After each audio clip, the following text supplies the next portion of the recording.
of the Majority Leader. Thank you, Madam Speaker. Madam Speaker, I rise this afternoon to use this hour to discuss Social Security 2100, a sacred trust. Or as Martin Luther King would remind us, the fierce urgency of now and Congress's need to act on Social Security. Let me start with the fact that Social Security is the nation's #1 insurance program. The #1 insurance program that some on the other side call an entitlement. There's nothing further from the truth, and this is easily verifiable. All you have to do is look at your pay stub. It says FICA. FICA stands for Federal Insurance Contribution. Whose contribution? Every citizen in the United States who pays into the program. It is an earned benefit and one that has never missed a payment. It is a guarantee. And that's why it's so vitally important to every American citizen. And Congress has been negligent. It has been 50 years since there has been an enhancement to the program. It's been more than 38 years since there was an attempt at solvency. And yet 38 years ago, Congress enacted a cut that will take place this January. The time to act is now. No more procrastination. So for all of our C-SPAN listeners, make sure that you contact your member of Congress in both houses. We are pleased that 200+ people are original co-sponsors of the bill, and you'll hear from some of them today. And we've taken the liberty of pointing out to every member of Congress how many people in your district receive Social Security benefits and what that brings into your district on a monthly basis. I assure you, there is no more greater economic development plan for your district than what happens on a monthly basis to those who need it most. Let me reiterate again, Social Security is the #1 anti-poverty program for the elderly and the #1 anti-poverty program for children as well. I have here, Madam Speaker, something we've done for every member of Congress. And in this case, we're illustrating our great leader, Representative Jim Clyburn, who is a proud co-sponsor of this bill.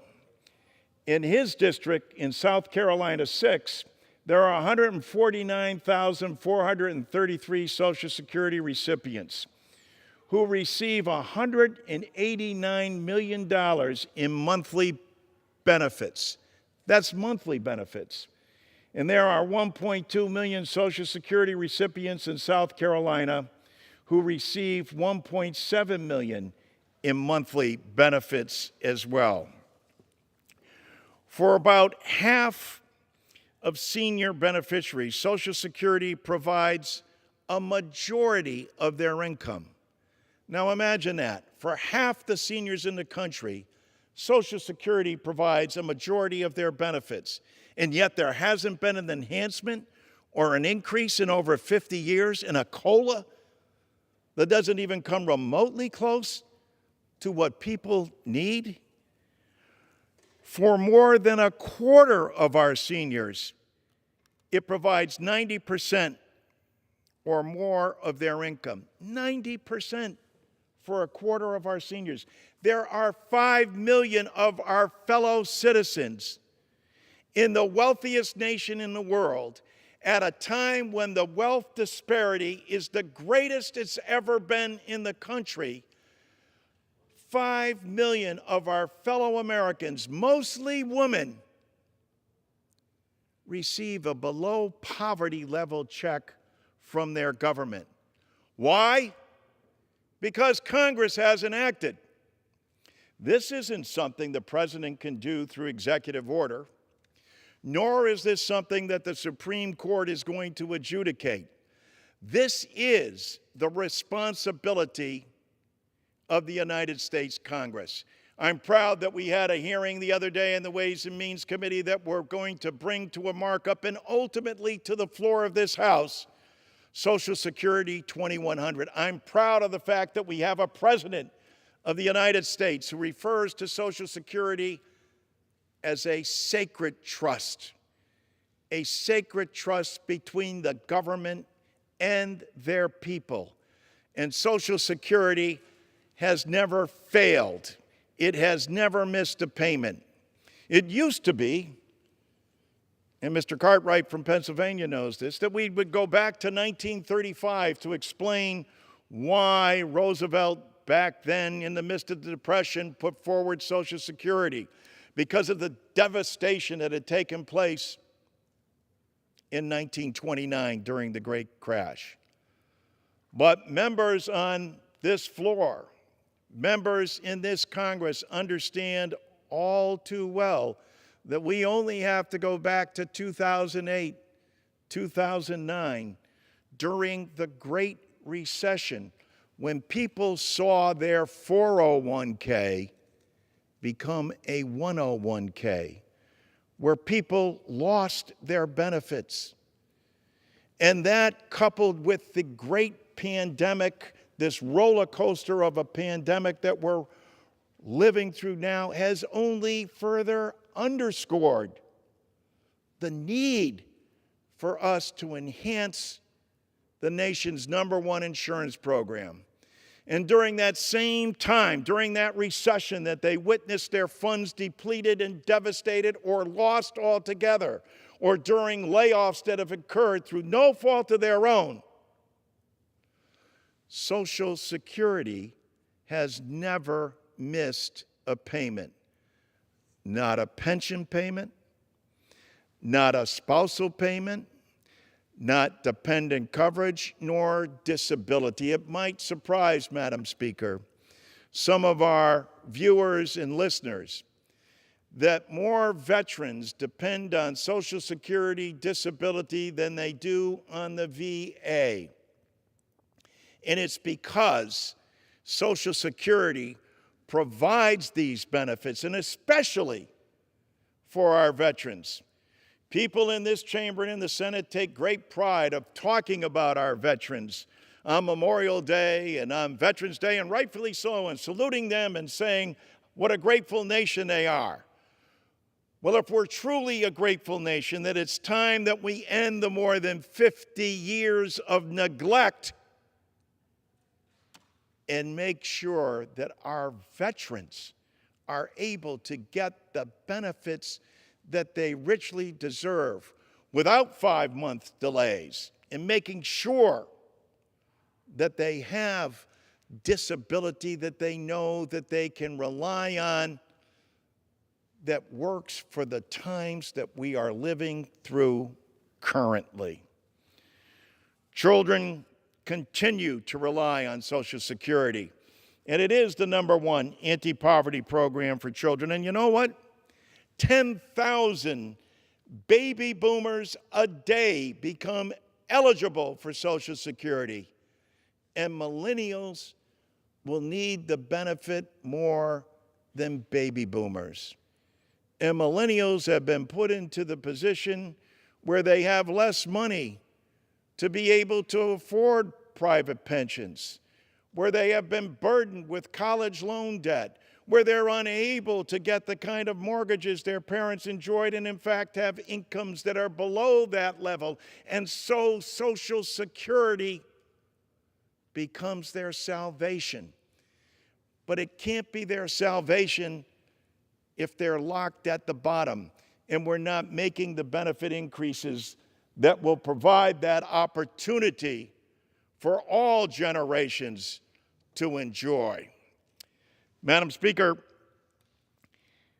we are pleased also that what this does, what Social Security 2100 will not only lift benefits across the board, but will make sure that no one can work all their lives, pay into a system, and retire into poverty.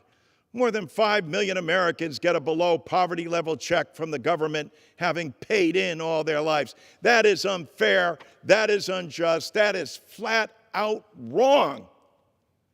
When we're a body that can pass out trillions of dollars of tax cuts to the nation's wealthiest 1%, and yet we can't take care of people who have paid into the system because Congress has not fulfilled its obligation and responsibility, now is the time to act. And under Democratic leadership, that will take place. People say to me often, well, what's different? What's different is we have a Democratic House, a Democratic Senate, and most importantly, a president who believes that this is a sacred trust.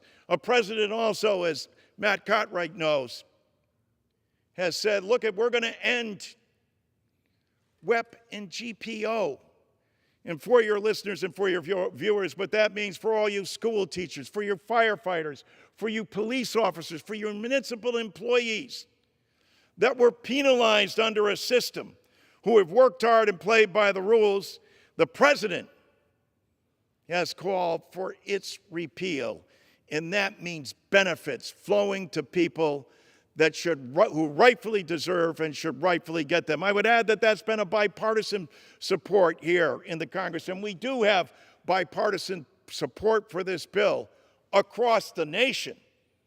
No one yet on the other side has signed up, but yet all across the nation, in large numbers, more than 80% of Democrats, more than 68% of Republicans, and more than 74% of independents all favor increasing benefits because they know of the security and the promise and the necessity of Social Security. I want to recognize the gentleman from Pennsylvania who is an original co-sponsor, Madam Speaker, of this, as are you, who understands how critical this is to Pennsylvanians and everyone across the nation. Well, I thank the gentleman, and I thank the gentleman particularly, not only for authoring and helping all the rest of us co-sponsor this important legislation, but in particular for mentioning the Commonwealth of Pennsylvania here late this afternoon. It was Pennsylvania that was instrumental in actually passing the Social Security Administration, the Social Security Act back in the 30s. It was a huge fight.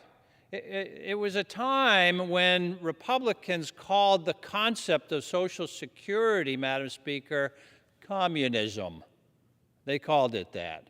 They said it would lead to horrible things. They said it would be the ruination of the American economy and the American democracy, and it was communism. That's what the Republicans called the whole idea of Social Security when the Roosevelt administration came up with it. And the Roosevelt administration was having a huge fight with the Republican-dominated Supreme Court of the United States.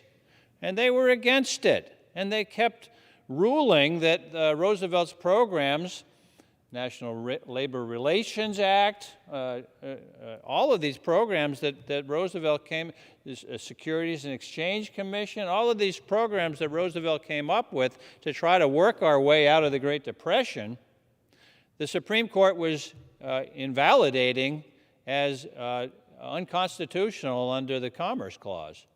And it was actually a member of the United States Supreme Court, a Republican member, named Owen J. Roberts, who saved the day, Congressman Larson. He saved the day because he changed his mind about the Commerce Clause and how it applied to the Social Security Act. Owen J. Roberts was a terrific terrific trial lawyer from Philadelphia. He was a prosecutor. He was in the U.S. Attorney's Office, and he personally handled the Teapot Dome scandal. He prosecuted the criminals who perpetrated the Teapot Dome scandal back in the 20s. And his career flourished, and he started a law firm where I actually practiced for 2 years as a young lawyer myself in Philadelphia.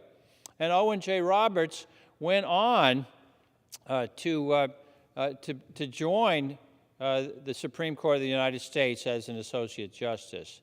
And he was one of the Republican members, and there was a great controversy about whether Social Security would be ruled constitutional. Roberts thought about it, and to his great and everlasting credit, and to the credit of the Commonwealth of Pennsylvania, he changed his mind.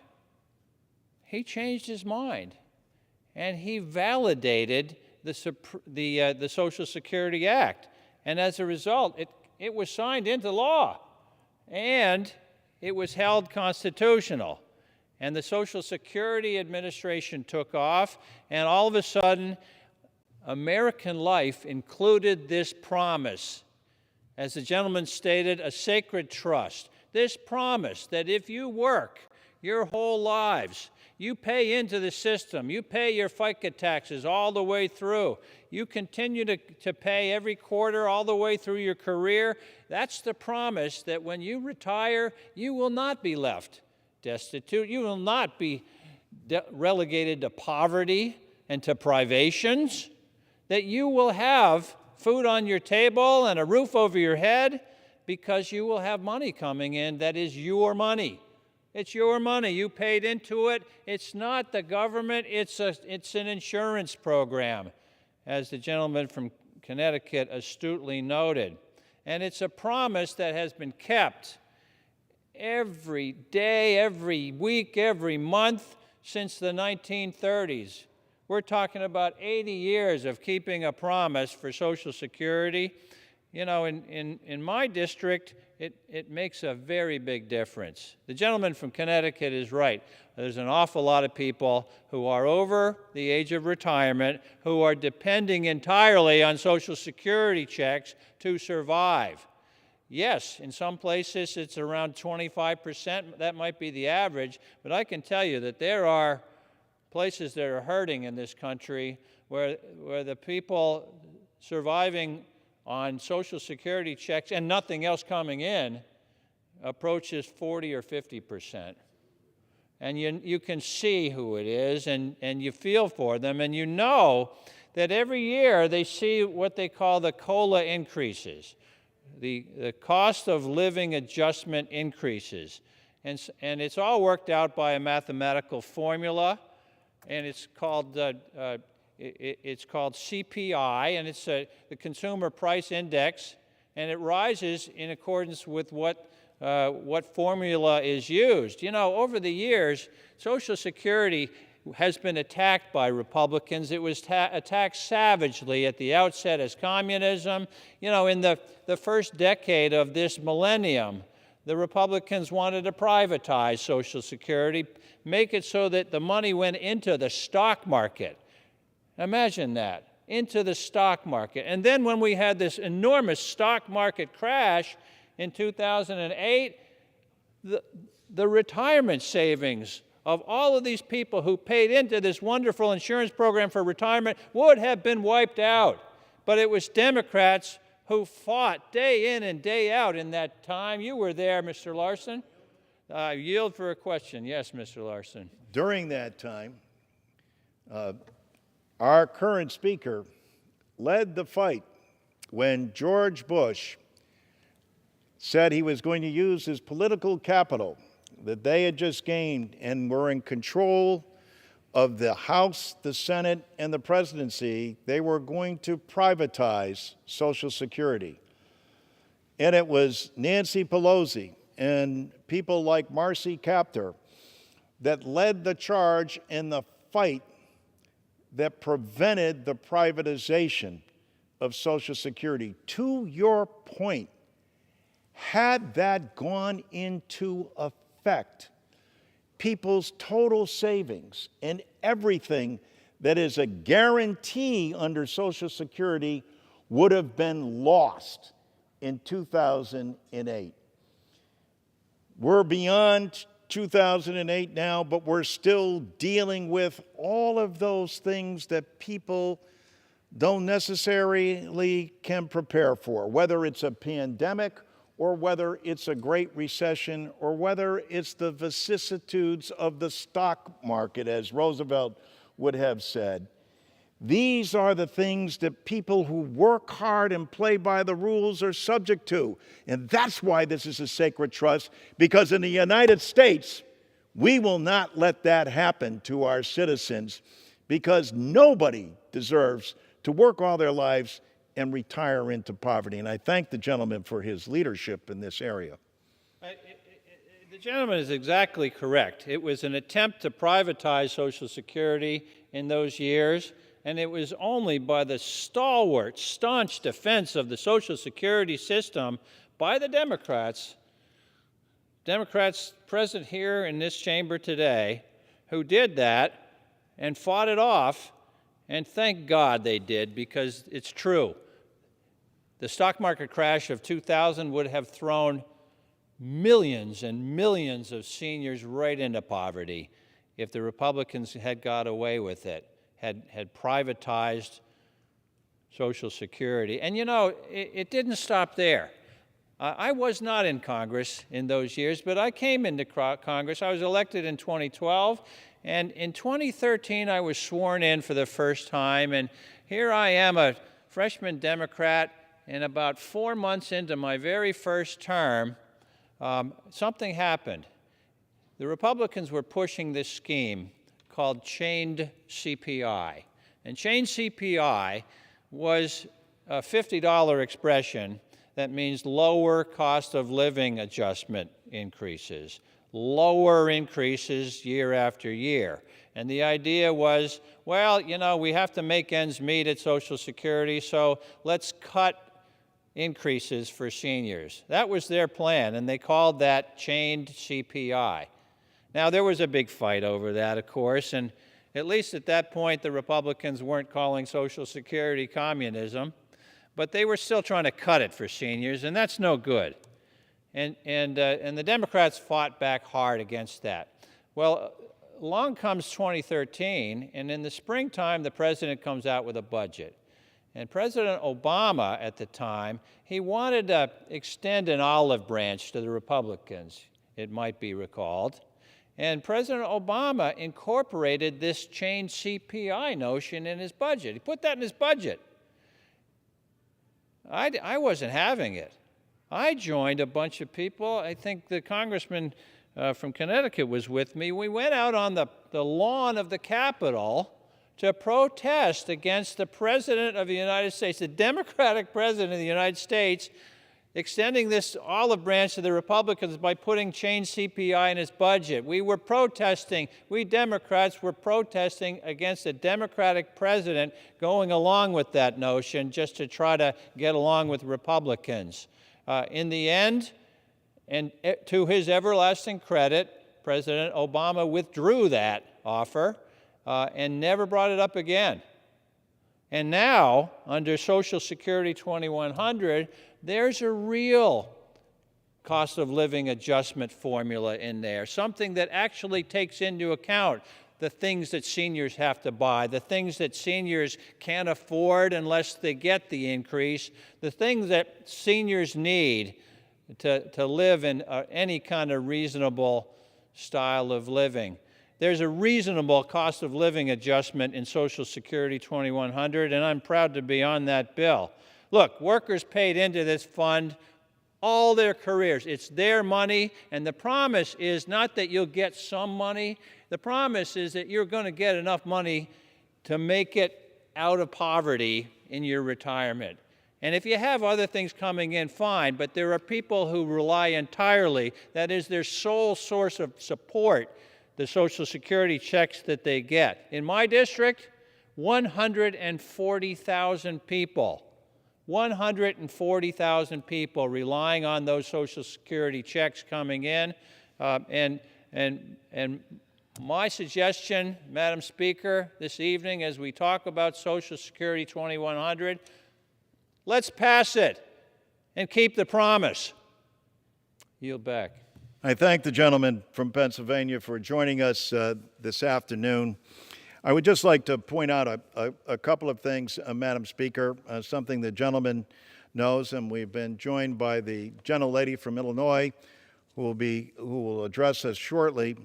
But the number of groups that are endorsing Social Security 2100, the National Committee to Preserve Social Security and Medicare, Social Security Works, the Alliance for Retired Americans, the Paralyzed Veterans of America, the NAACP, the National Organization of Women, Latinos for a Secure Retirement, the National Education Association, AFG, the American Federation of Teachers, ARC of the United States, National Retirees Legislation Network, the Gray Panthers,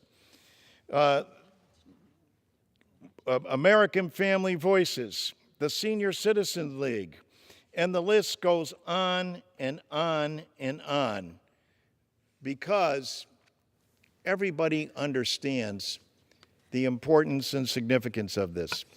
I'm going to recognize the gentlelady from Illinois who has worked tirelessly on behalf of seniors across this country and has headed a task force for more than a decade now that was instrumental in providing us with all the detailed information, with the over 17 proposals that are included in Social Security 2100, a sacred trust.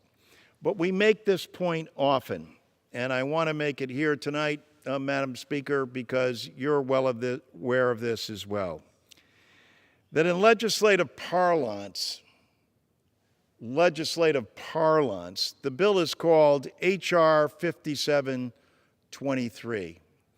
But what I want our viewers, our listeners, and most importantly, our colleagues on the other side of the aisle to understand, this is about your parents. This is about your brothers and sisters, your aunts and uncles. This is about your next door neighbor, your coworker, the people that you worship with. This is not legislative parlance. This is the reality that they are living. And the disparity that exists today, the gap that exists, can be closed if Congress does a job that it's neglected for more than 50 years in terms of enhancing a program that is necessity for your parents, for your brothers and sisters, for your aunts and uncles. All you have to do is ask them. It confounds me that anyone can look their constituents in the eye and say that we're doing enough for you, or that you're okay, because we all know, and I've heard Jan say this many times, I know my mother said it. She says, oh, I just care that my children are okay, and I just don't want to be a burden. Of course people feel that way. It's their humility and their kind of generation and people that we know. Nobody wants to be a burden, but I assured my mother she was no burden. She was an inspiration. And for us to stand by in the midst of this, the wealthiest nation in the world, and not do our responsibility as a Congress and vote. The president can't do it by executive order, nor will the Supreme Court adjudicate it. It's only Congress. And thanks to the efforts of Jan Schakowsky, we're getting there. And I now recognize the gentlelady from Illinois. Thank you, my brother. You know, John Larson and I came into the Congress together, elected in 1998. to be here. But I want you to know, John, that I have been working on issues of Social Security since the 1970s, well before I was eligible for Social Security. When I was an organizer in Chicago, one of my first organizing efforts was to help establish Metro Seniors in Action, an organization in the city of Chicago of older Americans. I'll tell you what, John, I learned a lot from them. One of them was courage to stand up to power, to not be afraid of the old Mayor Daley in Chicago, not to be afraid of anyone, to stand up for rights. And one of those priorities then as well was making sure that Social Security was solid. I also was, now you talked about the Alliance for Retired Americans, I was the executive director of the chapter of that in the state of Illinois for throughout most of the 80s until I ran for the legislature in 1990. And again, we were fighting, I remember well, to protect Social Security. Well, guess what? Now, we're not just talking about protecting Social Security, but we did have a battle when George W. Bush decided that he thought privatizing Social Security was a good idea. Well, all over the country, we organized, seniors organized, the Democrats organized to make sure that privatizing Social Security, which would have jeopardized the security of that benefit, and actually, let me correct that for a minute. You know, many people call Social Security an entitlement. You know, this is something that people in every paycheck that they have had is paid for. This is a program that is paid for out of the pocket of workers and has to be there when they retire. This is not some sort of a gift from the American people. This is something that has been earned by the American people. But we won that battle with George W. Bush because that was not the direction that the majority of Americans, Democrats, Republicans, rural, urban, wanted. They wanted to make sure that Social Security was reliably there.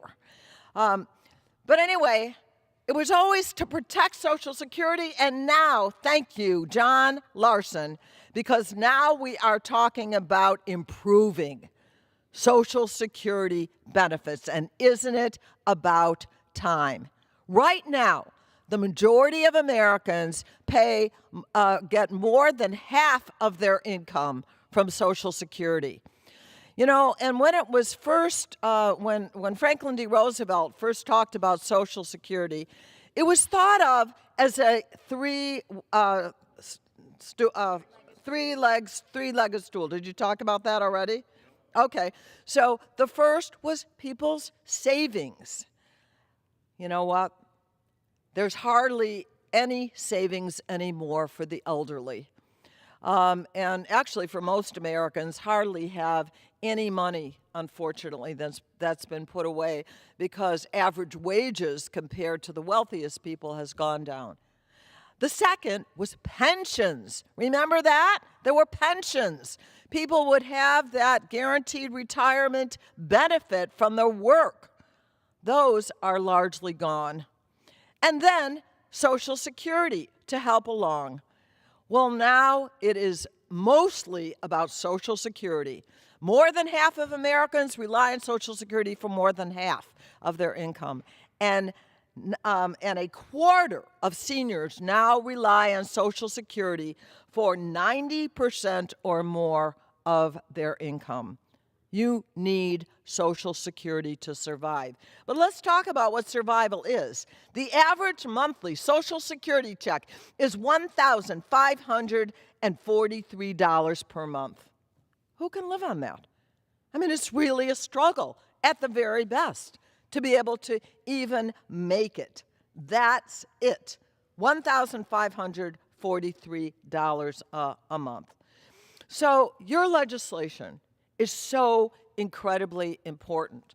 And you talked about grandparents. Well, you know, plenty of us in the Congress now are also Social Security eligible, and those who are not are thinking about their parents and loved ones. But I also want to point out that 2 of my grandchildren benefited from Social Security because, sadly, their mother had died. And so they were eligible for benefits that helped them to be able to continue with their education. So it is a family plan. Social Security is a necessity. But for a long time, we've also been talking about women, particularly women, people who have left the workforce to become caregivers, but there's been no help for them, even though they haven't been able to pay into Social Security. And I now understand that there will be a provision for a caregiver credit. Huge. Thank you so much for people who have taken time out of the workplace. Many of us have heard from public employees, including school teachers, who have lost Social Security benefits due to the so-called windfall elimination provision that has meant unfairly that they have lost Social Security benefits. Finally, after years and years and years of fighting, that unfairness will be gone because of your legislation. Yield? Yes. It's gone, and let me say that this has been bipartisan. Chairman Neal, a Social Security recipient himself, he lost his father, he lost his mother. His grandmother was then raising him, and he lost his grandmother. Tom Reed, the ranking member on Social Security Subcommittee, and Tom Rice, both lost parents and were raised on Social Security as well. Mr. Davis has put a bill in and had sponsored a bill for a number of years to eliminate the windfall elimination provision. But finally, President Biden said, we're going to repeal this in its entirety. And so it shows that there is an ability, a bridge to come together. And so many of these things, including caregiver opportunities, are bipartisanly sponsored within this bill and included as part of the bill. We've yet to have anyone endorse and support the bill, but that's a matter, I think, of voting and getting beyond what happens in this chamber and in discussions between here and the Senate is that there's an awful lot of talk about helping veterans, but nobody actually votes one way or the other. There's an awful lot of talk about understanding what we have to do, but then nobody votes. The time for reckoning, and this is a point President Biden makes, Jan, all the time. And I know, Madam Speaker, you understand this as well. Our very democracy and our republic is at stake here because is government in an entrepreneurial, capitalistic system like ours, where there has to be, by the nature of the system, risk that is taken. Well, that's important and good, but by the same token, what Roosevelt and subsequent presidents, including Eisenhower, including Nixon, and including Reagan, recognized is, yes, but we need that safety net there for people who work hard and play by the rules. And now President Biden has said, yes, this is a sacred trust. You know, Martin Luther King came to Washington, D.C. in 1963 during the famous march and gave us the phrase, the fierce urgency of now. He was talking at the time about segregation and about the need for voting rights. But the fierce urgency of now applies to all of our citizens, Jan, that you have addressed in your remarks who need this now, who are suffering, receiving below poverty level payments from their own government after they've paid in. And this at a time when we gave the nation's wealthiest 1% 83% of a tax cut. God bless them. But you know what? It hasn't trickled down to everybody else. And that's why we have the system that we do to take care of. It's government's responsibility. And if a democracy is going to work, if we're not listening to what, as all the polls say, and we've accompanied more than 6 different polls talking about where the American people are. This is not partisan. This is totally bipartisan in terms of people's understanding what their needs are, their belief in a system they know that has never failed for them. President Dr. Martin Luther King said, "Now is the time to make real the promise of democracy. Now is the time to make good on the promise of the federal government." That's what Joe Biden has said and what he so eloquently has called a sacred trust. Now is the time for us. This is beyond urgent, though it is the fierce urgency of now. It is shameful that this body, the world looks in on this great nation, this great democracy that we have.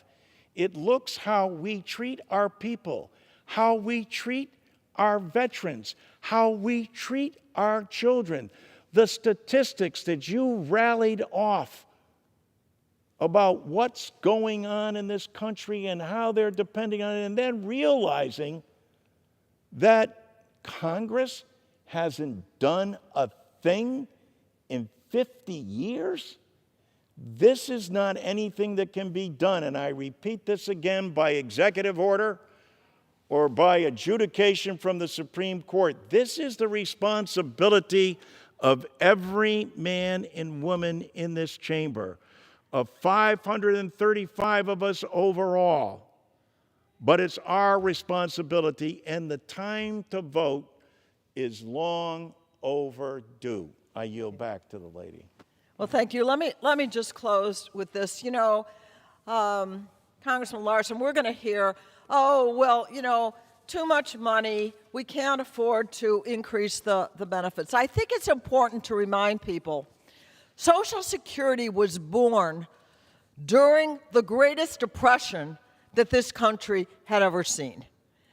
And it was from the understanding of the president of that time, President Roosevelt, who understood that we can't have poor houses for older Americans.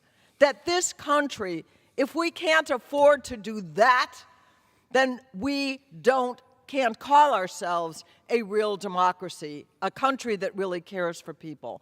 At this point, we are the richest country in the world, the richest country ever on the planet. And now is the time when we need to do this.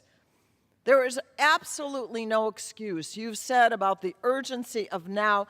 This is a moment of opportunity. And we should not make the mistake of overlooking it. And so we've got everything in place. We've got your bill. We've got a president. And it is time now to engage everyone in this country to say, yes, let's make improvements to one of the greatest things that ever happened in the United States, the greatest treasures that we have, and that is Social Security. Let's make it even better. And God bless you for leading the way on this. I am so proud to be helpful in any way that I can, to be a partner with you. We can do this. We can do this. And I think Martin Luther King also coined a phrase as well. And he said in his remarks, and I'm paraphrasing here, but this is not the time for the tranquilizing drug of gradualism. This is not the time, in the face of so much inequality and inequity. That's when problems happen in society, when the people see that their government has not lived up to its responsibility. As you noted, Jan, they pay into the system weekly, biweekly, or monthly. Our good colleague and friend John Lewis said, this is not only an important issue in terms of our people, this is a civil rights issue. And he said and believed that with every fiber in his being, because what he saw as the people that were discriminated against were the low wage earners. And unfortunately, as you know and have spoken eloquently on, most of them are women, and specifically women of color. And so, to whether you had a job as a waitress or a seamstress, or whether you were one of those caregivers that everybody relies on, or whether because you had to go home to provide care for your family and you didn't pay into a system, or your wage level long before pay equity was far lower than your male counterpart, this is not a reason you should live out your remaining days in poverty. And for 5 million